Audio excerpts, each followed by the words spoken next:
书接上回，2014年年初，北京权贵圈爆出一场惊心动魄的商战。郭文贵执掌的证券控股与北大方正集团为争夺方正证券控制权大打出手。这位红顶商人仗着时任国安部副部长马建做后台，甚至指使警方跨界执法，拘捕了方正 CEO 李友，以此扭转战局。一时间，郭文贵风头无两。然而，这场豪赌最终反噬了他自己。中南海的反腐之风很快吹到了情报系统，曾为郭遮风挡雨的大伞马建突然倒塌。2015年1月，马建因严重违纪违法被当局拿下，郭文贵赖以自保的护身符瞬间失效。郭敏锐地嗅到大祸临头的味道，开始暗自谋划退路。郭文贵当机立断，匆忙踏上逃亡之路。他先飞往香港，随即辗转抵达美国，揭开了漫长的逃亡生涯。大多数外逃富豪往往明哲保身，低调潜伏，但郭文贵与众不同，他手握一张令中南海寝食难安的王牌，马建留给他的中共高层大量机密。他深知一旦落网，等待自己的将是万劫不复的深渊，因此暗中筹划反击。郭刚逃出国门时，北京方面尚未完全摸清这位关于攀附权贵的商人到底握有多少筹码，不敢贸然行动。但针对他的天罗地网已悄然张开，多项涉嫌犯罪的事实被调查清楚，涉案的亲属和旧部也被相继控制。短时间内，双方进入了一种微妙的僵持局面。郭文贵流亡海外，按兵不动，中共则暂缓锋芒，静观其变。抵达美国后，郭文贵在纽约迅速安顿下来。他大手笔购置豪宅，以6750万美元买下曼哈顿第5大道雪莉荷兰大厦的顶层公寓。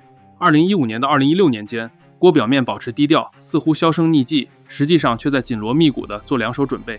一方面设法转移资产，铺设海外资金渠道；另一方面通过中间人试探北京的态度，评估是否存在和解的可能。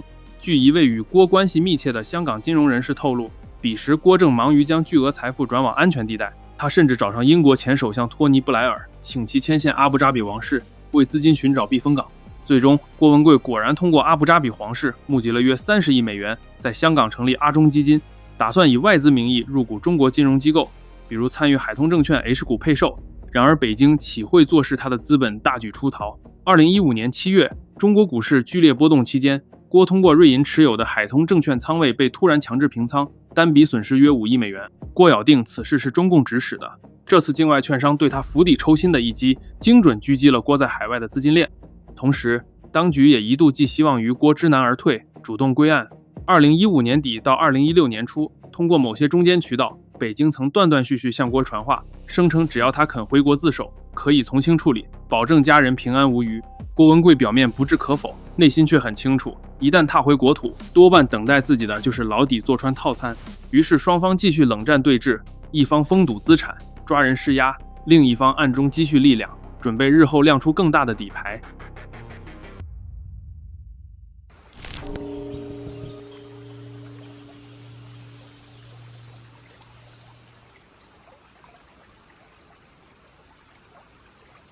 幾日前18大上，我啱啱登基，我同弟兄哋雄心壯志，邊知開張仲未夠半個月，我俾海外嘅呢啲反賊搞到焦頭爛額。佛祖保佑，算命嘅話，我係一將功成萬骨枯。不過我唔同意，我認為出嚟混嘅係生係死都由自己決定。你們都是我挑選的。各位儀表堂堂、儀表人才，其實外表不重要，以後海外潛伏，幫我除掉這些可惡的反賊，就靠各位了。你忠厚老實，你負責把反賊們的錢騙光，切斷他們的經濟來源。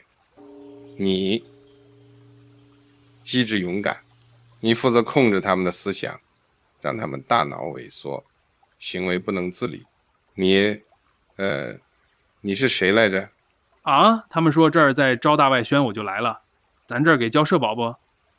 不重要，其實看你一眼就覺得你是個當我們中共特務的好材料，你就去負責佔領美國吧。不是，他們那都……你是新來的嘛，都辛苦辛苦。好了，散會，去忙吧。2014年以来，中共在全球高调開展獵狐、天網等追逃行動，誓言緝拿一切外逃的腐敗分子。起初幾年，通過與西方合作引渡，確實勸返了不少嫌犯。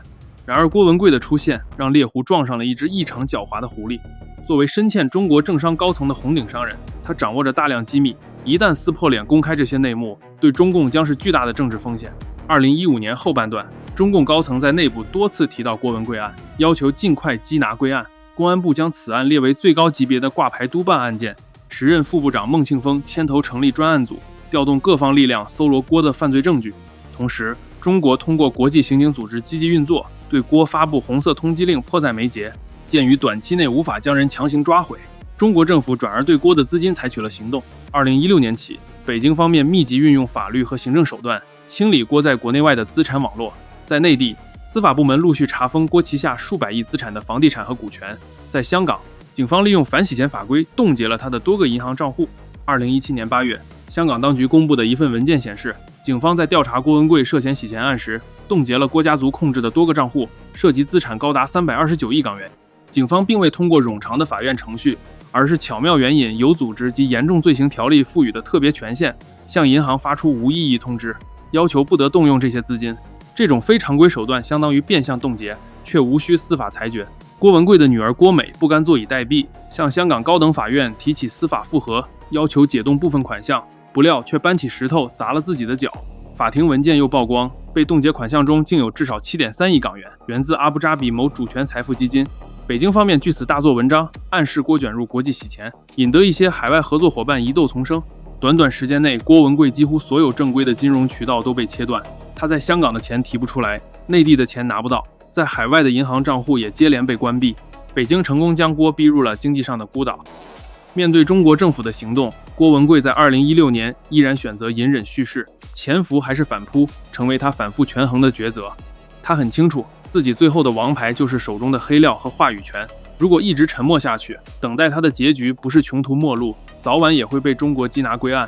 但如果主动出击，想尽办法，无论真的假的造出声势出来，或许能博得美国的庇护，为自己赢得一线生机。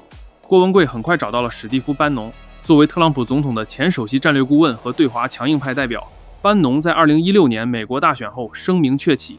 郭敏锐地意识到，与班农等美国鹰派结盟或可形成互惠。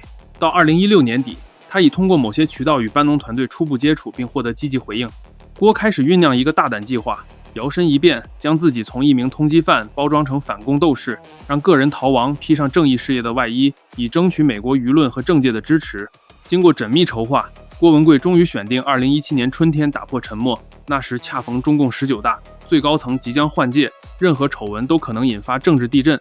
而美国新任总统特朗普上台不久，以交易见长，说不定乐意打出郭文贵牌，和北京讨价还价。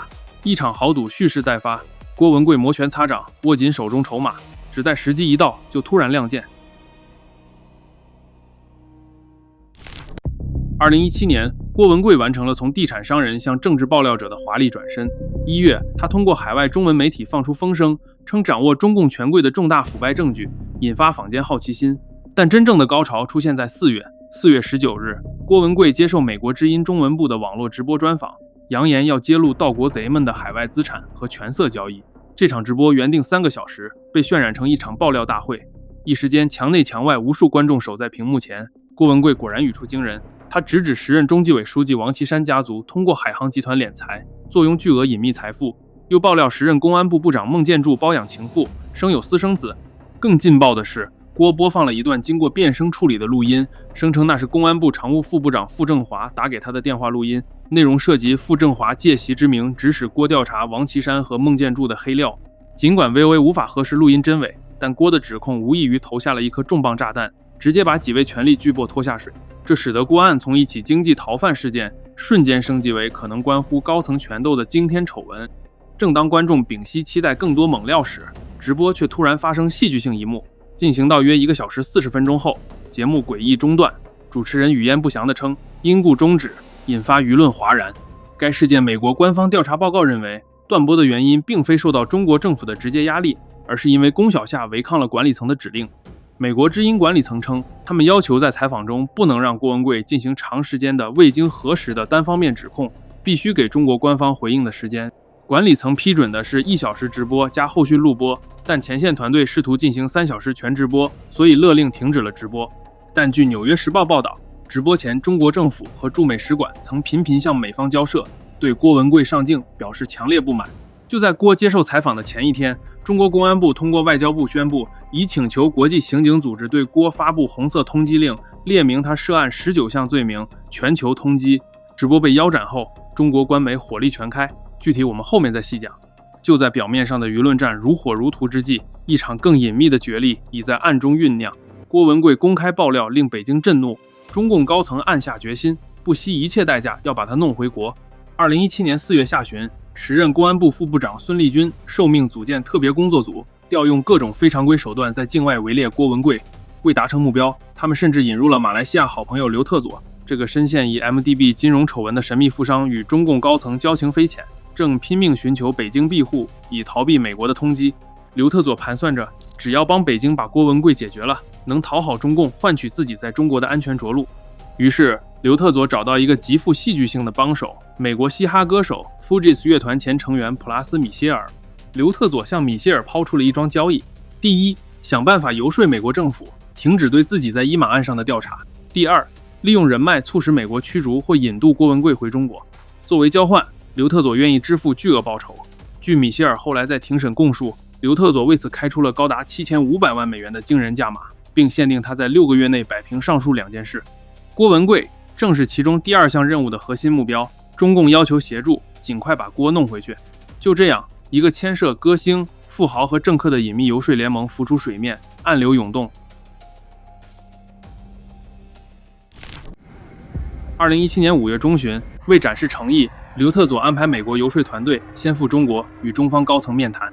5月18日，普拉斯·米歇尔、川普金主埃利奥特·布罗伊迪、说客 Nikki Lum Davis 等一行人通过特殊安排，在没有正式签证的情况下秘密进入深圳。他们被直接带到一处豪华酒店的私密套房，等待他们的是满脸笑意的刘特佐和一位神秘人物，时任公安部副部长孙立军。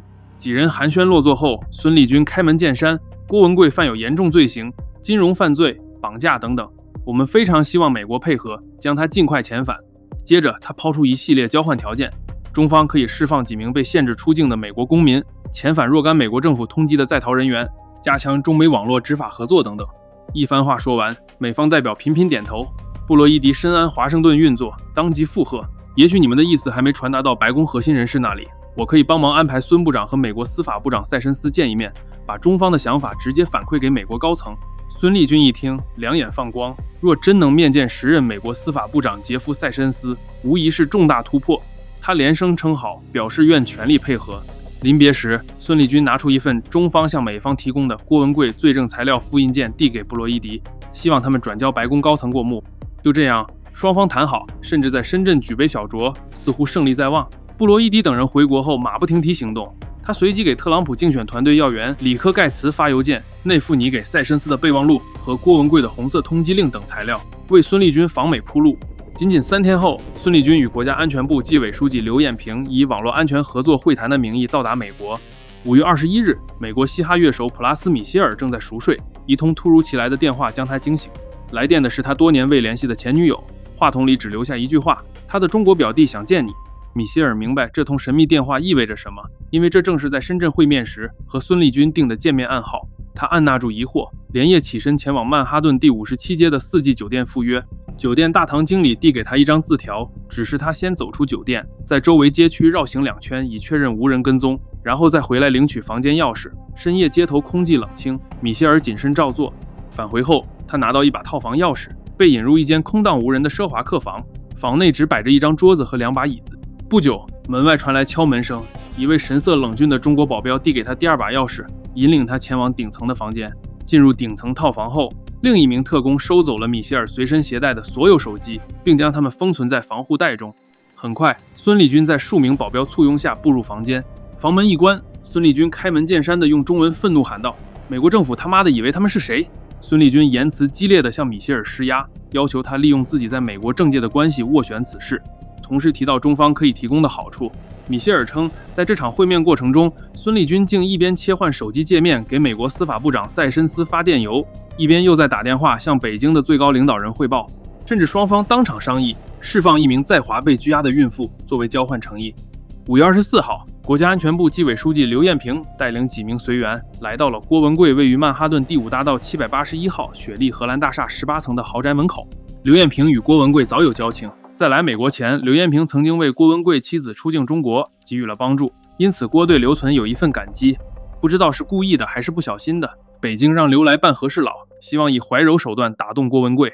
经过一番沟通，郭文贵同意让他上门一叙。富丽堂皇的客厅内，一场对话随即展开。刘彦平毕竟是老情报官，上来先摆出长者姿态，嘘寒问暖：“文贵啊，你不可能一辈子这么躲下去。我实话跟你说，我们都很为你担心。”一副我是为你好的口吻。寒暄几句后，刘彦平话锋一转，切入正题：“只要你答应不再爆料，回国把问题解决，政府可以解冻你的资产，保证你家人平安。”软中带硬，把金钱和亲情一起摆上桌面当筹码，这无疑击中了郭的软肋。他在国内的巨额财产正被冻结，家人也被控制。但郭文贵同样老谋深算，并未当场松口，只是不断感谢领导关心，嘴上称自己只求公正对待。双方一来一往，表面平和，实则暗流汹涌，谈了1个多小时。不过这次对话里能听出来，刘书记还是一直强调在法律框架下解决问题。令刘彦平等人没想到的是，美方执法机构早已对这些中国客人的行踪有所察觉。傍晚，刘彦平一行刚离开郭宅，在纽约宾夕法尼亚车站候车时，几名便衣 FBI 探员突然现身，将他们拦下盘问。探员亮明身份后，开门见山质问此行意图。刘一行起初称是中国驻纽约领馆的文化参赞，属于外交人员，试图蒙混过关。但 FBI 显然掌握了内情，根本不吃这一套。几番交涉下，刘彦平只得承认自己的真实身份是中国国安官员。FBI 当场严厉警告，他们持旅游签证，却在美从事公务执法活动，行为已非法，必须立即停止并尽快离境。鉴于此事涉外交敏感，探员没有逮捕他们，而是下达逐客令。刘彦平等人答应，决定打道回府。5月25日，孙立军要约见郭文贵，但是 FBI 不让郭文贵去华盛顿见孙立军，同时也派出一组人马紧盯孙立军。孙立军在酒店给郭打了电话，让郭和 FBI 沟通，可这个见面最终未能成功。抱着一线希望，刘彦平决定杀个回马枪。5月26日，他不顾美方禁令，竟再次造访郭文贵公寓，试图软磨硬泡，说服郭就范。这一次，刘干脆以私人朋友身份套近乎。据郭后来披露，刘当天甚至在郭家吃起了郭夫人亲手煮的饺子，以示亲近。刘彦平一边拉家常打亲情牌，一边不忘威逼，别再跟共产党作对了，赶紧回国，免得鱼死网破。当晚，刘彦平、孙立军等人赶赴肯尼迪机场，准备登机回国时，再次被 FBI 拦下。这回探员不再客气，他们担心一旦放走这些人，重要证据将随之灰飞烟灭，于是决定不抓人，但要抓物。FBI 当场没收了刘彦平及随行人员携带的所有手机、电脑等电子设备，然后放行让其登机。根据后面流出来的信息，当时美高层认为逮捕副部级官员会引发外交风波，因而采取折中方案，只取证不抓人。这些被扣下的电子设备大有来头， FBI 后来从中恢复出海量通讯记录，包括刘与国内上级的往来指示，与美国境内其他非法代理人的联系等等。这批证据直接促成了美国司法部随后对多名参与猎狐行动人员的起诉，以及针对史蒂夫·韦恩等美国政商人士的法律诉讼。孙立军、刘彦平万万没料到，他在纽约的任务最终一无所获，反倒把一地把柄留给了 FBI。孙立军、刘延平第一轮劝返行动失败，但郭文贵并未就此偃旗息鼓，相反，他已经暗中准备好大招进行反制。原来郭文贵在5月与刘延平会面时，偷偷安装了录音设备，将全过程录了下来。俗话说脸皮厚吃的肉，在郭文贵放出的和刘延平谈话的录音中，他竟然非常理直气壮、气势逼人地对刘延平说，在美国私下谈话录音违法。你把你的陈述，你梳理之后的情况，说一下，免得你这样，你让我觉得您做记者，我还建议，我说你一定要录音。干嘛录音啊？因为你录音以后回给专案组的相关人叫他听，因为你毕竟有时候你记不住嘛，他们听的时候就这事情跟马云能不能对上，跟宋建国能不能对上？那明儿你拿着录音设备，你就在这儿录，你录完以后你把盘给我，我不录，我也没录的东西。好，那明天再说，因为我要录的话，我得叫律师同意。我是犯法，我在这儿录你们音，我就是犯法的。不是，美国这法律是很夸张的。不是，我跟你说的意思啊，就是这份录音将是郭自正遭到政治迫害的杀手锏，不仅能证明中共跨境施压、威胁、利诱的细节，也将为他在美国寻求政治庇护提供强有力的支持。2017年9月，郭文贵高调宣布爆料革命第2季开启，首次将矛头直接指向公安部副部长孙立军和政法委书记孟建柱，声称他们组成盗国贼集团，架空最高领袖平平。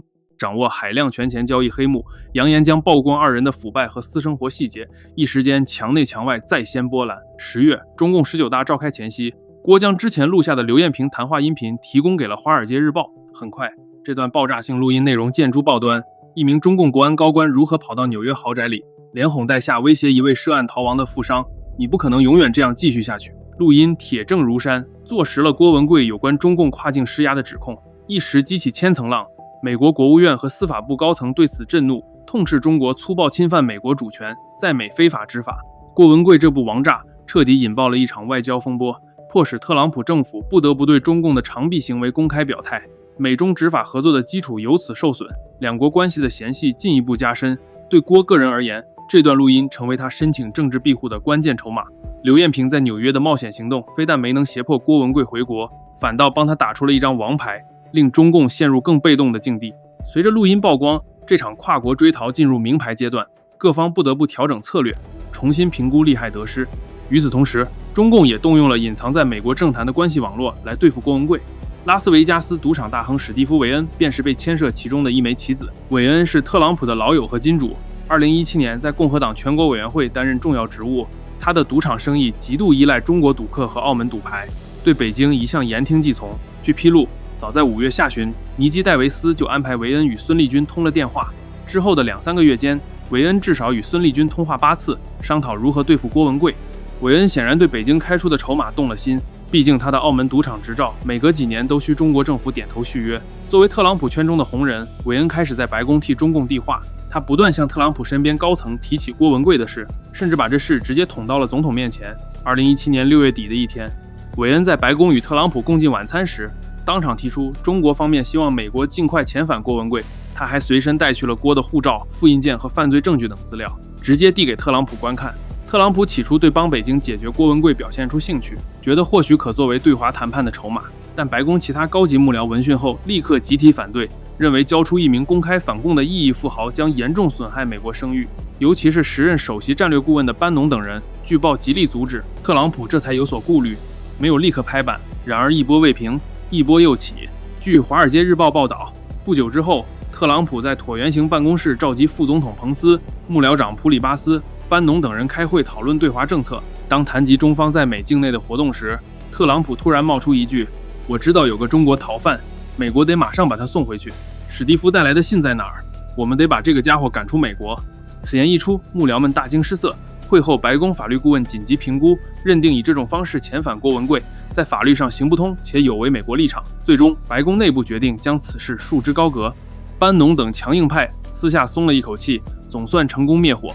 而特朗普据说在得知郭文贵竟然还是自己海湖庄园的付费会员后，也顿时兴致寡然，不再坚持。在这桩吊诡的交易中，人情和利益纠缠不清。韦恩为保住中国生意，不惜替中共奔走，特朗普差点因私人关系左右外交决策。经过2017年一连串明枪暗箭的较量，郭文贵与北京暂时进入拉锯战的焦灼阶段，眼见短期内无法将郭击拿。北京方面调整了策略，把重点转向国际舆论战和法律战上。一方面，从 VOA 专访事件后，中国官媒对郭的宣传攻势就从未停歇，现在更是加码升级。2017年7月和10月，新华社连发长篇调查报道，称郭所谓的爆料全是靠收买企业员工、篡改公开资料编造的故事。其中一篇文章显示，郭文贵直播中展示的公司股权结构图纯属伪造，是从天眼查下载的。骗子也被骗子忽悠，用花钱买来的工商数据东拼西凑，自娱自乐。与此同时，央视等官方媒体也频频出招，播出郭在国内涉案庭审的视频和涉案人员的忏悔画面。2017年6月9日，大连西港区法院公开审理郭文贵实际控制的盘股公司涉嫌骗贷骗汇案，公司财务总监吕涛等3名高管当庭认罪。法庭判决盘股公司罚款2.45亿元人民币，相关责任人获刑。央视迅速报道此案，这些高管供称是一手受到郭文贵指使，通过伪造合同骗取巨额银行贷款。8月，辽宁又开庭审理郭文贵旧部马南等人涉嫌职务侵占案，一干人等在视频中哭哭啼啼认罪，咬定郭是幕后主使，甚至官方抖出了强奸这样的猛料，称郭文贵身为老板，多次性侵女下属，并生有私生子。这些指控人证物证都很齐全，在舆论场上给了文贵有力的回击。一时间，强奸犯、骗子、间谍等大帽子漫天飞向郭头上。郭文贵当然愤怒反驳，称这一切都是中共的抹黑工程，自己对天发誓，爆的料都千真万确。孙立军、刘彦平走后，2017年下半年开始，郭文贵和北京战斗达到白热化。郭这边不断爆料攻击中共权贵，京城那边全力起底郭的黑历史，双方都试图抢占国际舆论的制高点，谁也不肯退让半步。除了舆论战，北京也向郭文贵发起了跨境法律战，他们巧妙利用西方法律体系的规则，将郭拖入旷日持久的诉讼泥潭。2017年6月，地产大亨潘石屹公开宣布已在纽约州提起诉讼，起诉郭文贵诽谤。此前，郭在一次爆料中称潘石屹夫妇勾结权贵在海外洗钱，潘勃然大怒，要用法律手段反击。随后，中国住建部女副部长黄燕也通过纽约律师起诉郭文贵，指控他在5月的一段视频中诬称自己与某落马高官有不正当关系，且坐拥巨额财富，要求郭删视频公开道歉，并索赔1000万美元名誉损失。接着，大明星范冰冰也加入战局。郭文贵6月底直播时影射范冰冰与王岐山有染，甚至声称掌握某位高官和他的不雅视频，引发娱乐圈哗然。范冰冰随即在微博强硬回应：“我就站在阳光下等你。”旋即宣布已聘请美国律师在纽约起诉郭诽谤。短短几个月内，多起针对郭文贵的民事诉讼在美国法院纷纷立案。潘石屹、黄燕、范冰冰，甚至财新传媒总编胡舒立、海航集团等也先后将郭告上法庭。这些案子足以让郭焦头烂额，耗费巨资应对。而郭这边由于资产被冻结，面对铺天盖地的律师费，更是雪上加霜。同时，北京在国内对郭文贵的经济打击也到了高潮。2018年10月，大连市中级法院一审对郭文贵实际控制的北京证券控股作出创纪录的判决，罚款人民币600亿元。法院认定证券控股在并购民族证券案中采取威胁手段强迫交易，从中非法获利约119亿元，现全部予以没收，并科以罚金600亿元。600亿人民币的天价罚单，几乎相当于郭公开身家的数倍，其用意不言自明。就算郭文贵逃到天涯海角，我们也要在法律上敲碎他的资产。这笔罚款使郭文贵在国内的财富一夜清零，还倒欠下巨额债务。600亿罚金远超证券控股账面资产，实现了一个战略目标，让郭文贵在境内的资产在法律上全部转为国家所有，从此彻底切断其资金补给线。郭文贵自己哀叹，这是要以黑治国。但图乎奈何，在郭文贵问题上，中美两国政府也经历了一番角力与心理博弈。美国国务院和情报界对此分成两派，一派主张把郭当交易棋子送回去，毕竟北京方面提供的证据扎实，还能换取北京在其他领域的让步；另一派则认为郭文贵掌握中共大量机密，是潜在的情报富矿，应暗中保护，以备未来对华战略之需。2017年秋，刘彦平录音事件之后，美政府内部一度激烈争论，是强硬回击中共的非法行为，还是为了更大的外交议程，睁一眼闭一眼。最终折中结果是，美国没有起诉刘彦平一行，但也没有对郭文贵采取任何不利行动，反正美方默认了郭文贵可以继续待在美国。2018年之后，中美关系因贸易战迅速恶化，更别提做什么引渡交易了。郭文贵反倒成了美国鹰派攻击中共的一枚活棋。班农在2018年到2019年多次陪同郭召开发布会，抨击中共。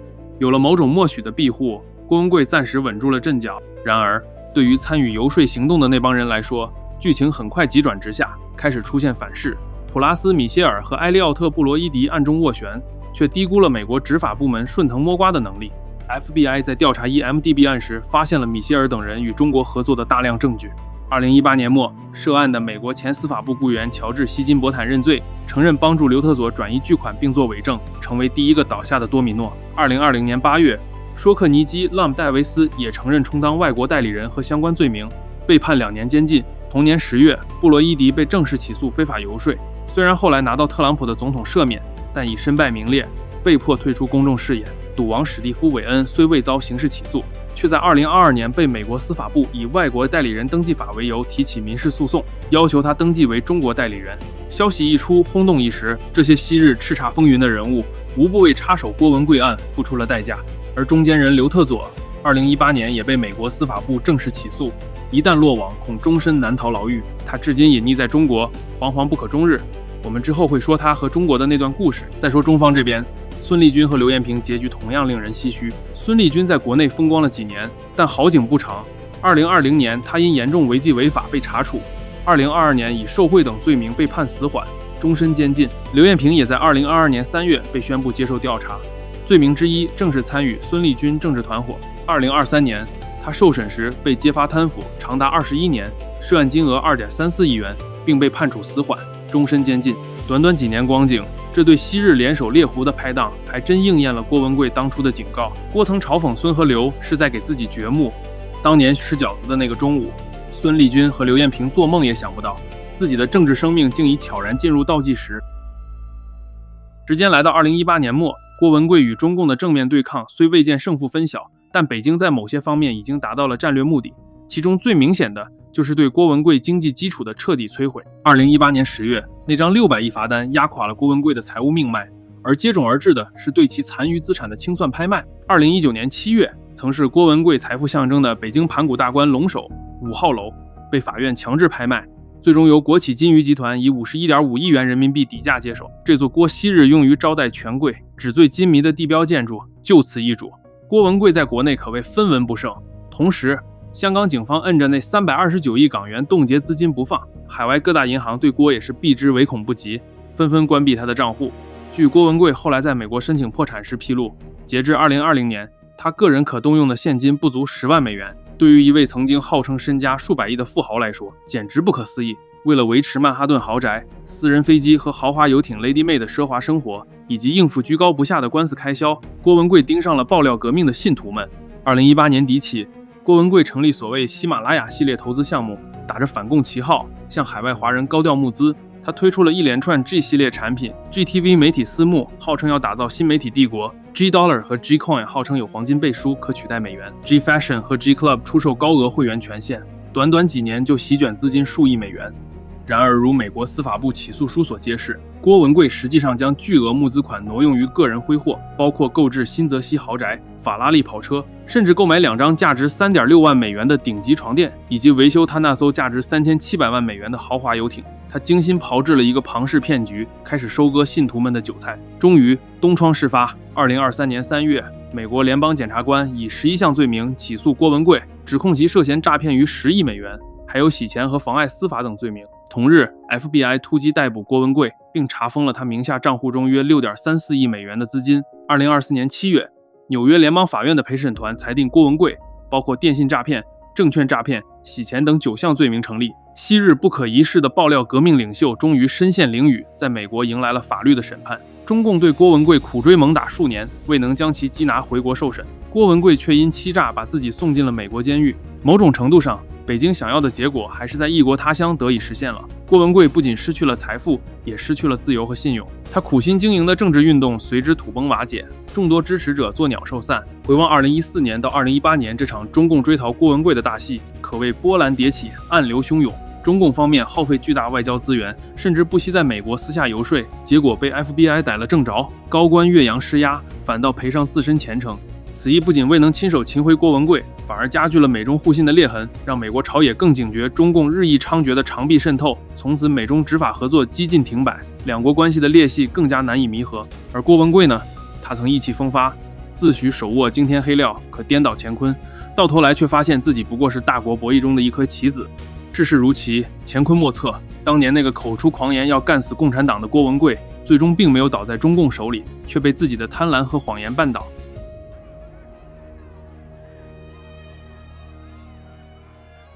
听说你是诈骗进来的？我是被共产党政治迫害了。没错了，这一看就是诈骗进来的。你挺懂圈钱的啊。我们特朗普特总书记最近想圈中共一笔钱，你帮我们想想办法。不行，我是共产党员，我不能背叛我的祖国。你们是党和人民的英雄，我自愿加入中国共产党，为党和习总书记奋斗终身。要活着回来。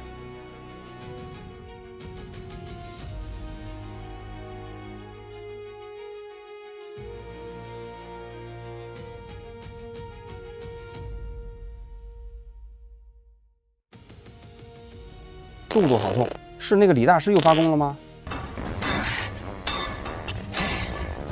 哎，咋感觉听到啥声音了？呜，好痛！我今天这屁声也太大了。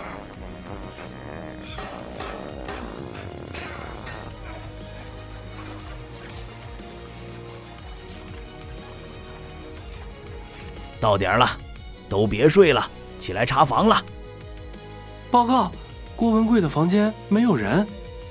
郭文贵，你小子是不是还没起？又欠打了是吧？我操，完了，快去通知典狱长。啊，好了。快找啊，必须把他抓回来。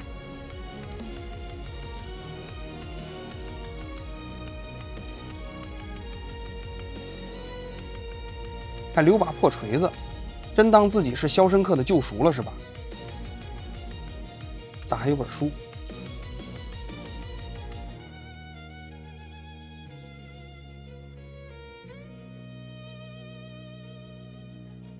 这人看电影看魔怔了吧？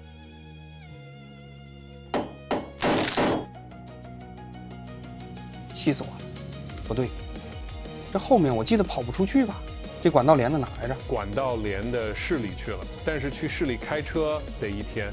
你看，我就说丫是看电影看傻了，这咋还爬不出去呀？电影里也不是这么演的呀。本台最新消息，我国著名特工郭文贵在监狱模仿电影《肖申克的救赎》，因没提前查好路线，不幸牺牲在了下水道，成为烈士。文贵啊，我和人民会永远记住你的。美国还是太危险了，我占领美国的计划估计还得延后一段时间。